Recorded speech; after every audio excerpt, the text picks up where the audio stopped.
ಭರ್ಜರಿ ಗೆಲುವು ಸಾಧಿಸಿದ ಕಾಗೇರಿ.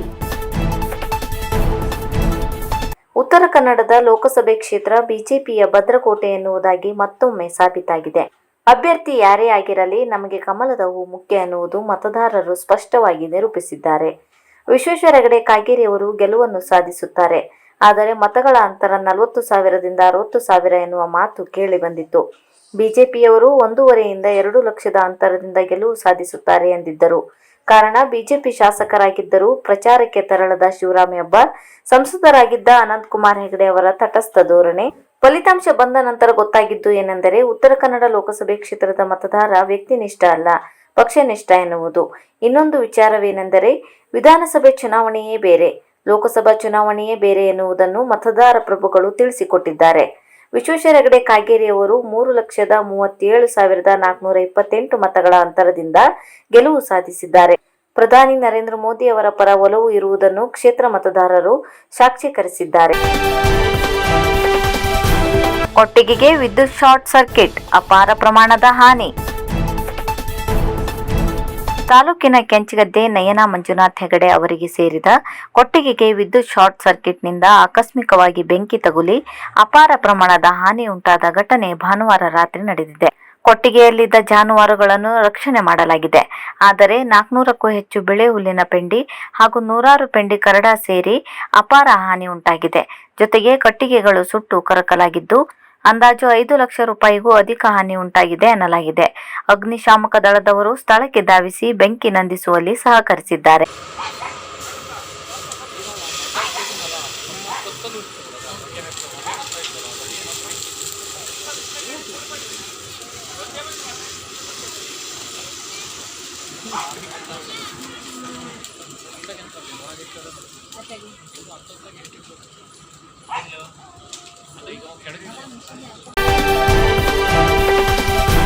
ಶ್ರೀನಿಕೇತನದಲ್ಲಿ ಭಾರತ ಸ್ಕೌಟ್ ಗೈಡ್ಸ್ ಘಟಕದ ಆಶ್ರಯದಲ್ಲಿ ಬೇಸಿಗೆ ಶಿಬಿರ.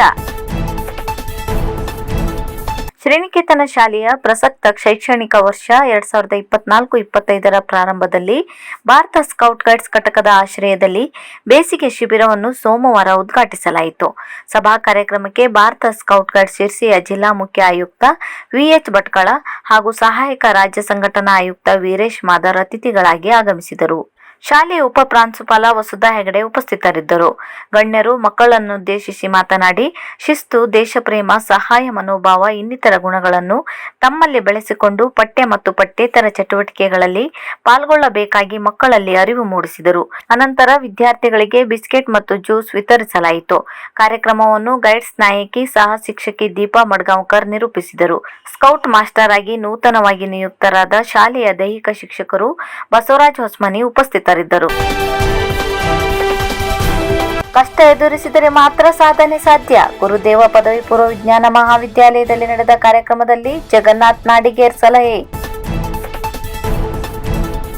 ಧಾರವಾಡ ನಗರದ ಭಾರತಿ ನಗರದಲ್ಲಿರುವ ಗುರುದೇವ ಪದವಿ ಪೂರ್ವ ವಿಜ್ಞಾನ ಮಹಾವಿದ್ಯಾಲಯದಲ್ಲಿ ಪಿಯುಸಿ ಪ್ರಥಮ ವರ್ಷದ ವಿದ್ಯಾರ್ಥಿಗಳ ಪ್ರವೇಶ ಕಾರ್ಯಕ್ರಮ ಪಯಣ 2024 ಬಹಳಷ್ಟು ವಿಜೃಂಭಣೆಯಿಂದ ನಡೆಯಿತು.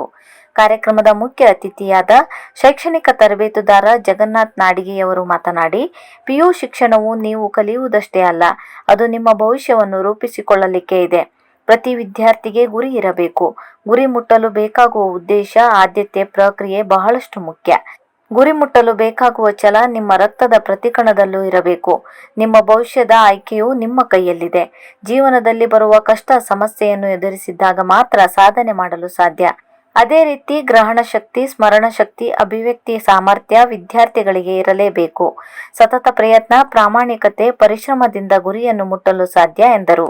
ಇದೇ ಸಂದರ್ಭದಲ್ಲಿ ಕಾರ್ಯಕ್ರಮದ ನಿರೂಪಣೆಯನ್ನು ಕುಮಾರ್ ಪೂಜಾರ್, ಚಾಂದಿನಿ ಡಿ ಮಾಡಿದರೆ, ಅರುಣ್ ಎಸ್ ಸ್ವಾಗತಿಸಿದರು. ಡಾಕ್ಟರ್ ಶ್ರೀಧರ್ ವಂದಿಸಿದರು. ಅದೇ ರೀತಿಯಾಗಿ ಬೋಧಕ ಬೋಧಕೇತರ ಸಿಬ್ಬಂದಿ ವರ್ಗದವರು, ಪಾಲಕರು, ವಿದ್ಯಾರ್ಥಿಗಳು ಹಾಜರಿದ್ದರು. ಜೀವನೋತ್ಸಾಹವೇ ನಿಜವಾದ ಆರೋಗ್ಯ. ಕವನ ಸಂಕಲನ ಬಿಡುಗಡೆ ಕಾರ್ಯಕ್ರಮದಲ್ಲಿ ಎನ್.ವಿ. ರಮೇಶ್. ಉಕ್ಕುವ ಜೀವನ ಉತ್ಸಾಹವೇ ನಿಜವಾದ ಆರೋಗ್ಯ. ಇದಕ್ಕೆ ಆತ್ಮವಿಶ್ವಾಸದ ಅಡಿಪಾಯ ಬೇಕು. ಖಾಲಿ ಮನಸ್ಸು ಎಂಬುದು ದೆವ್ವಗಳ ಆವಾಸ ಸ್ಥಾನ. ನಾವು ಪಡೆದ ಅನುಭವಗಳನ್ನು ಎಲ್ಲರಿಗೂ ಹಂಚಿದರೆ ಜೀವನಕ್ಕೊಂದು ಅರ್ಥ ಬಂದು ಸಾರ್ಥಕವಾಗುತ್ತದೆ ಎಂದು ಆಕಾಶವಾಣಿ ಕಾರ್ಯಕ್ರಮದ ನಿವೃತ್ತ ಅಧಿಕಾರಿ ಎನ್.ವಿ. ರಮೇಶ್ ಹೇಳಿದರು. ಅವರು ಅಖಿಲ ಭಾರತೀಯ ಸಾಹಿತ್ಯ ಪರಿಷತ್ ಹಾಗೂ ನೆಮ್ಮದಿಯ ಮಾಸದ ಮಾತು ಆಶ್ರಯದಲ್ಲಿ ನೆಮ್ಮದಿ ಕುಟೀರದಲ್ಲಿ ಜರುಗಿದ ಉಪನ್ಯಾಸ ಹಾಗೂ ಕವನ ಸಂಕಲನ ಲೋಕಾರ್ಪಣೆ ಕಾರ್ಯಕ್ರಮದಲ್ಲಿ ಆರೋಗ್ಯ ಶಿಕ್ಷಣದ ಕುರಿತಾಗಿ ಮಾತನಾಡಿದರು. ಜೀವನ ಪಥದಲ್ಲಿ ಸಾಗುವ ಪ್ರತಿಯೊಬ್ಬ ವ್ಯಕ್ತಿಯೂ ಒಂದಲ್ಲ ಒಂದು ಮಾನಸಿಕ ಹಾಗೂ ದೈಹಿಕ ತೊಂದರೆಯನ್ನು ಅನುಭವಿಸುವುದು ಸಹಜ. ಎಲ್ಲವನ್ನು ಮೆಟ್ಟಿನಿಂತು ಮುನ್ನುಗ್ಗಬೇಕು. ಇದು ಜೀವನದ ಪಾಠವೆಂದು ತಿಳಿದು ಸದಾ ಚಟುವಟಿಕೆಗಳಿಂದ ಕೂಡಿದ ಲವಲವಿಕೆಯ ಜೀವನ ನಮ್ಮದಾಗಬೇಕೆಂದು ತಿಳಿಸಿದರು. ಈ ಸಂದರ್ಭದಲ್ಲಿ ರಾಜಾ ಲಕ್ಷ್ಮಿ ಭಟ್ ಪ್ರಾರ್ಥನೆ ಮಾಡಿದರು. ಮನೋಹರ್ ಮನ್ಮನೆ ಎಲ್ಲರನ್ನು ಸ್ವಾಗತಿಸಿ ಪರಿಚಯಿಸಿದರು. ಚಿಂತಕ, ಅರ್ಥಧಾರಿ, ಸಾಹಿತ್ಯ ಗಣಪತಿ ಭಟ್ ವರ್ಗಾಸರ ಪ್ರಾಸ್ತಾವಿಕ ನುಡಿಗಳನ್ನಾಡಿದರು.